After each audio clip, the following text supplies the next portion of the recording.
Hello guys, welcome to another video of Tech Bro. Hope you guys having a great day. In this video I'm going to show you how can you change your username in Spotify app. So guys, it's super easy. At first just launch your Spotify app. Now after launching your Spotify app, just click the top left your profile icon. In my case it is showing S.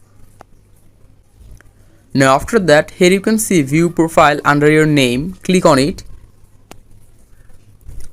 Now here you can see there is an option which is called edit. You can just click on edit or you can just click on your profile icon.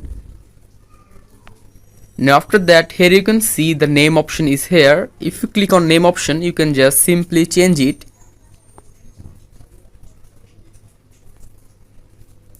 Anything you want. And after that, just click the top right save.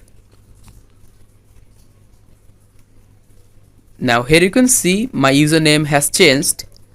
So guys, that's how you can change your username in Spotify app. Hope you find this video helpful. If you find this video helpful, then give a thumbs up and don't forget to subscribe. Take care, bro.